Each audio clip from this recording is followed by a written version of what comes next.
Welcome everyone to another episode of Life with MaryAnn and Joe as we continue our Christmas 2021 series. And today I'm still going to be working in the living room where I did that Farmhouse Glam fireplace. Yeah, Farmhouse Glam. And I'm going to do a Farmhouse Glam Christmas tree. And here we are, a 9-foot beautiful tree that I've set up in the corner of the room. And the first thing I'm going to do is I'm going to be adding flocked pieces of garland that I flocked myself, and what that will do is it will lighten up the look of the tree. So I have those pieces distributed throughout the tree. It's hard to see because the room is a little bit dark, but take my word for it, it does lighten up the tree, and it's a really good trick for making your tree look flocked without really flocking it. Now, next thing is the topper. And, the tree is 9 feet tall and the ceilings are 9 feet tall. And someone asked, well, how do you do a topper? So you do a little bit below, right on the tip of the tree. And I always like to use a variety of different elements, spiky things, shrubby things, leafy things, and so on. And I arrange them so that we see a lot of texture and a lot of variety and a lot of interest. And that's what makes people want to look at it, because it's not just like this one thing to look at. It's a multitude of things all together combined to make one presentation. And I think that looks pretty good. So here we are taking another view of the topper. Next thing I'm going to use is 4 kinds of ribbon. I'm going to use this buffalo check ribbon, and that feels like a flannel shirt, really. And then I'm going to use red on top of that because I have a touch of red in here with the black and the white and the silver and the red. And then a smaller checked ribbon, and all 3 of those I got in the Michael grab bag. The plaid one's Michael grab bag, red Costco and silver Costco as well. Now, what I'm going to do is I'm going to make a tail, and I dovetail the ends of those, and I spread them out so you can see all 4 ribbon. And then I pinch it using the tree, loop it out, pinch it, and here I ran out of the silver already, so I just added another one and I made another tail. It just adds interest, pinch it, and so on.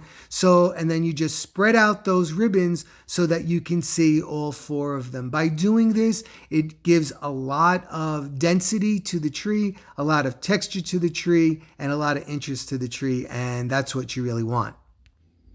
Okay, so here's the kind of pattern. I'm doing diagonals. All right, so I don't know about you, but ribbon can be a pain, really, to put on the tree. And I know there's a million tutorials out there, and you can watch it, till the cows come home. And sometimes you just can't get it. You got to kind of like get in a groove of what you're going to do. So, sometimes I cascade from the top to the bottom. Sometimes I go at angles. And then sometimes what I'll do, what I'm doing on this tree is like, I'll come down this way like this, and then I'll come across this way. So I'm actually using 4 ribbons here. I have the big plaid, then I have the smaller plaid, then I have the red, and I have the silver.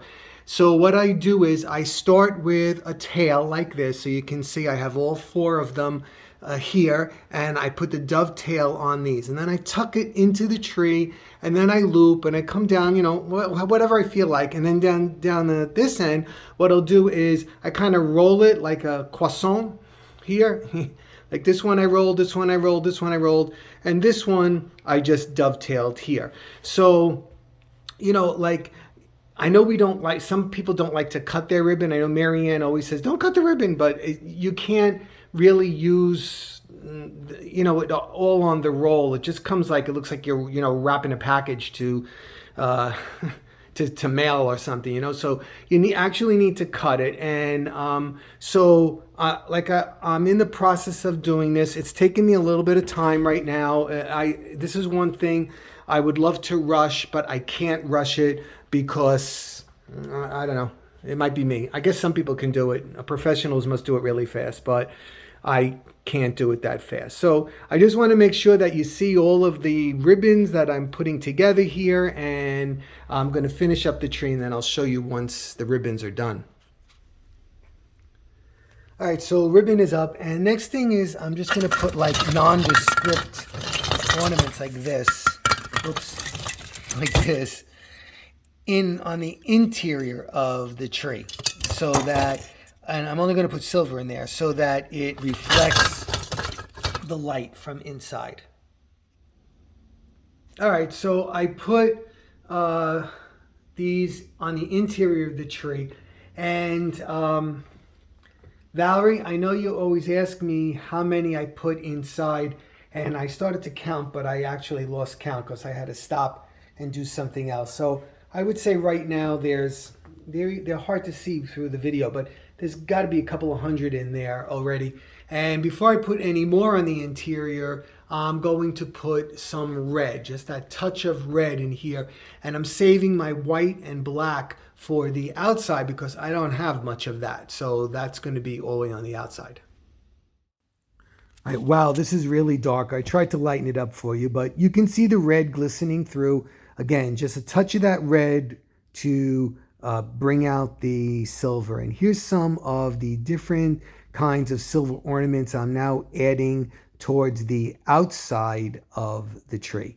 Variety of different types, different styles, different textures on them. A lot of them really pretty. I don't even remember where we got them, to tell you the truth, but they're really nice. I particularly like this one with this pattern on it. Next, I added in these glittered branch leaves. They have little snowflakes on them. And then you can see I started adding in the black and the white ornaments, and then more red on the outside, as well as white branches and elongated black and silver and black ornaments. Next, I did white beads as well as black beads that I hung from those branches to kind of make like a dripping effect, and those silver glitzy icicles. And last but not least, silver pine cones.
Okay, everybody, thank you so much for stopping by. Please leave me a comment and a thumbs up if you would, and I'll be seeing you really soon. Take care, everybody. Bye-bye.